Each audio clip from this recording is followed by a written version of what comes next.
Lydia Dydal, MA Connect TV, and we are here this morning at the Maldron Hotel in Newlands Cross, and I'm joined by the infamous Cutman, Mr. Joseph Clifford. Yeah.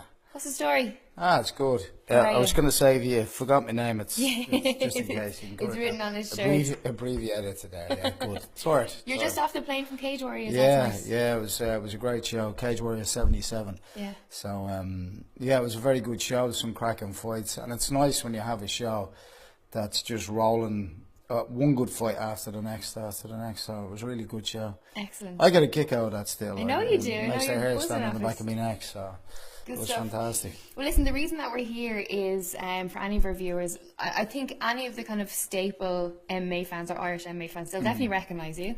They'll definitely know your role in the big promotions like the UFC, BAMA, Cage Warriors.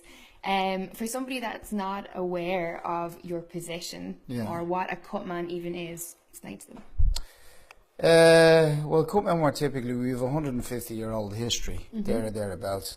So cutmen were generally brought in to stop bleeding, to help reduce swelling, nosebleeds, that kind of stuff. Now, we used to use all sorts of concoctions many years ago, cocaine, heroin, various other and stuff like that. I'm going to cover that this morning on the cutman course. But they brought rules and regulations into it. But basically, our job is to basically stop bleeding, reduce swelling, and same with nosebleeds. That's what we do. And this is during a fight, during the fighter's fight? You can only do it between rounds.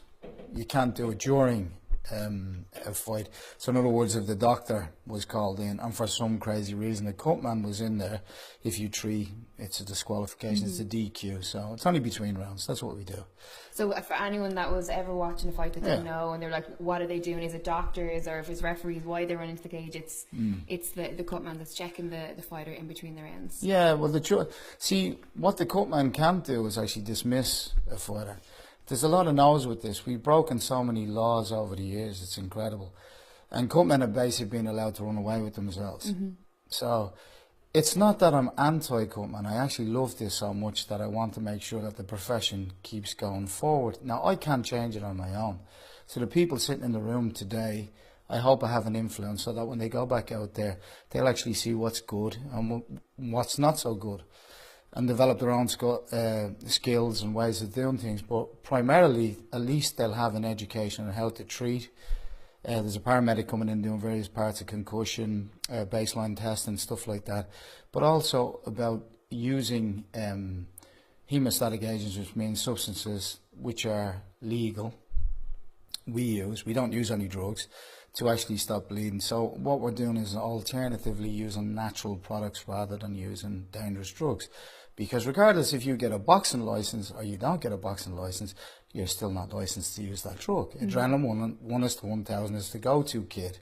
It's decades old. We need to move on and go to the next place. And cutmen seem to have got stuck in that place where we're using big lumps of steel to mash down swelling. We're using swabs where we don't really have to use them anymore. There are better tools out there that we can use that are better than the stuff that we previously used. So we just need to move on a little bit. So again, I love it so much. That's the reason why I do it, to make sure that the profession keeps going forward. You're super passionate about it.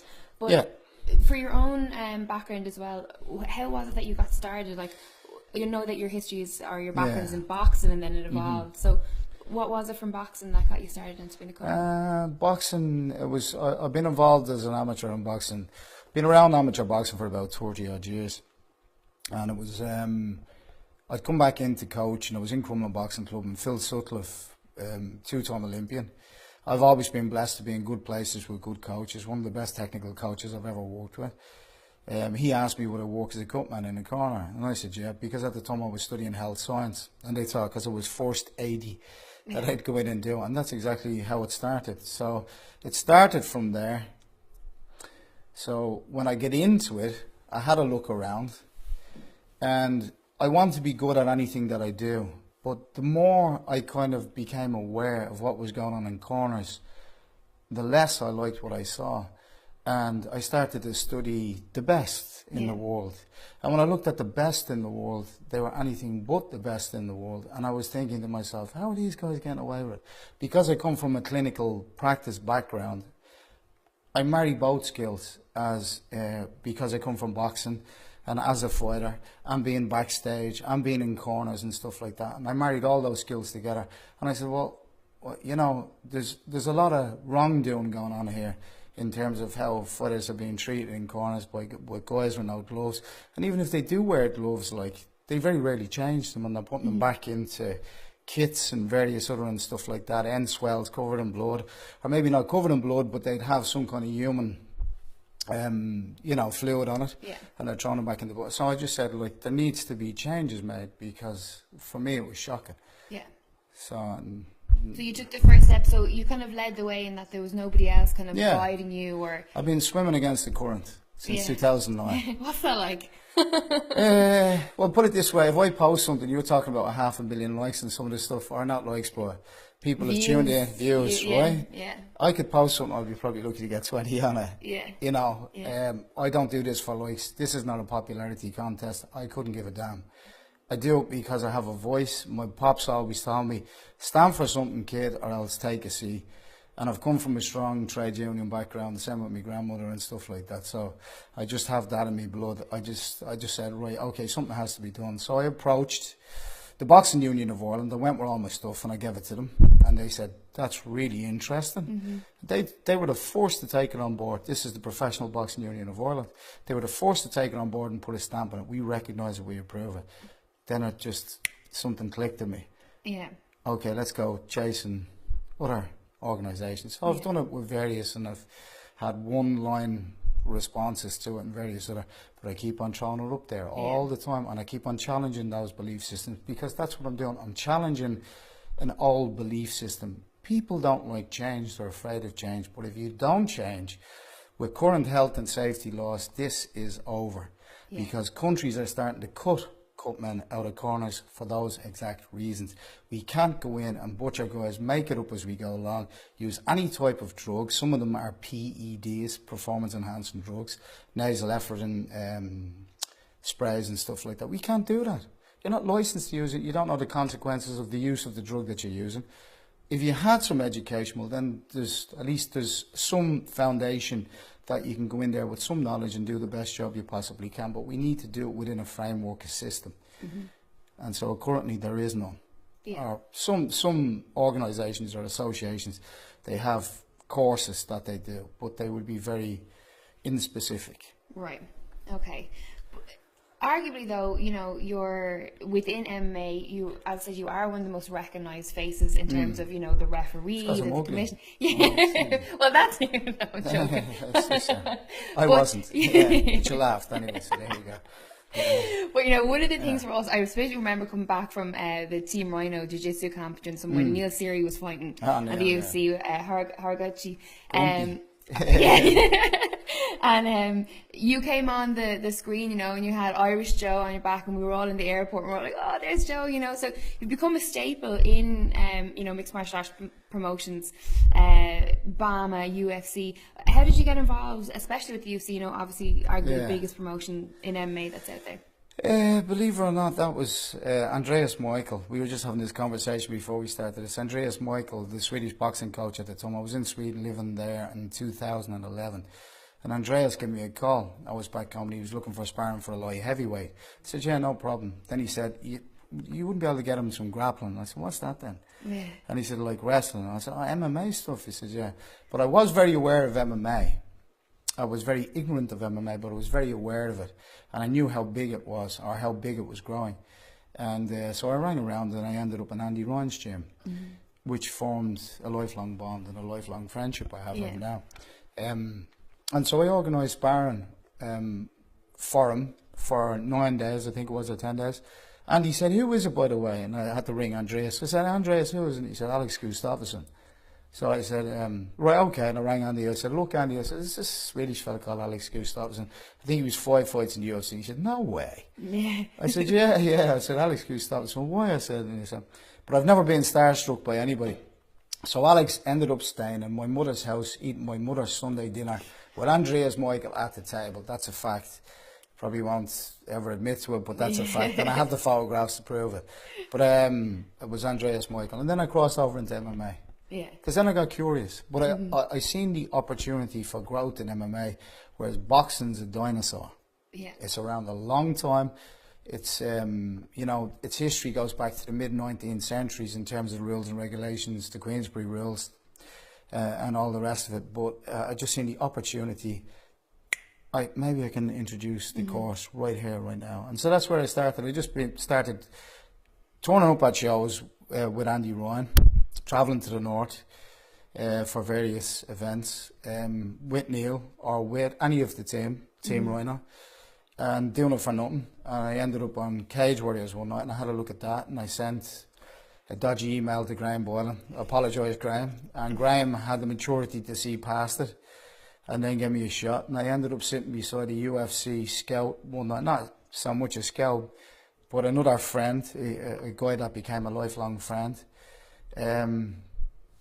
Bob Plant, amazing guy, one of my mentors today. He's a fantastic cut man. He'll be here tomorrow, and so that was it. He was the one. We got on like a house on fire, and he was the one that really introduced me into the UFC.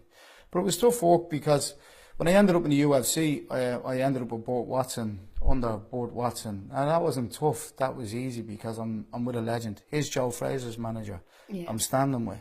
I'm sitting down having tea and lunch. Now, like I said, I've never been awestruck by anybody, but that man has lived through the best golden era in boxing. Yeah. So to sit down and get 20 minutes with him sitting in a cafe, he managed Thomas Hearns, he managed Joe Fraser, he was there for Ali, Fraser, 1, 2, 3. He'd lived through the whole thing, black civil rights, the whole ball of wax.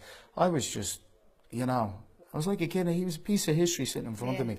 And I appreciated everything he did. He'd come out and he'd ball you out of it. Some people didn't like Burt, but a lot of people did like him. And he'd ball you out of it, but you respected it because you knew he knew fighters and he knew his business. Yeah. And so you respected it. It was a fantastic start for me. So it was just straight down the pipe really then after that. It was about performance. The UFC is show by show performance. So tomorrow I could be gone. Yeah. So I take it show by show. What exactly happens at a Cutman course? Have we got the afternoon? Basically on the Cutman course is 8 modules, but basically what it does is it starts from the history of it. You need a connection to where it came from. If you have a connection to where it came from, then it's strong. It's good to know where your history is. And so from that, you can then see its evolution or where it's at today. And that's all that this is about, is basically its evolution. What we try to do is then teach them the safety elements of it. We do live video footage, let people judge for themselves what is a good cut man or what's not such a good cut man, or really poor work or treatments, or same with hygiene, sanitation, all that kind of stuff. Just little things that kind of go over some people's heads sometimes. And I'm not only talking about gloves. You can wear gloves and still be extremely unhygienic. Yeah. But then it's about using treatments and various other that you can buy across the counter, that you're not breaking international medicine laws, that you're not breaking laws by getting in and dismissing a fighter, telling the fighter to go. Because we're starting a system now in amateur MMA in Ireland. We're streets ahead of most of Europe, where a doctor comes in with the cut man, stands over his shoulder, supervises, and then the doctor dismisses the fighter to go back or allows the fighter to go back and fight. Cut men have been doing that for years. The only person that can ever dismiss a fighter to go back, or to tell a fighter to go back and fight, is a doctor. Yeah. And cut men have been doing that for years. That's breaking the law. International medicine laws, we're breaking them all the time by using dangerous drugs. We're not trained to use them, we're not licensed to use them. So I show people how to use better tools. You don't have to use swabs. You don't have to use those ridiculous ones. I say that. I hate them. You don't have to use pounds of steel because they're just, a piece of sidearm jewellery or something like that. Move on, evolve. Bags of ice, simple stuff like it. And that's what the course is about, is giving people information that they can take and go home and use it. And they get a PDF, 27 pages long, just for the hell of it. Just for the hell of it. Just they get a test at the end of it, they get exams. Well, that's grade B. Send over them with a cane. Yeah, exactly. Well, that's the truth. Grade B is tomorrow. And that's pretty tough. So this is kind of a new sort of This element. is grade C. Yeah, it's a new element in conjunction with IMAF. There's a grading system gone in there. So what I've done was put a system together with IMAF, and IMAF have hopefully we'll give it its podium where it can actually work. So well, thank you very much. No problem. I know that everyone's probably cute. All so three waiting of them, to get two in. of them actually. They're behind one us. of them's my wife. Yeah, there you go. But thank you very much, and no thanks for having us out.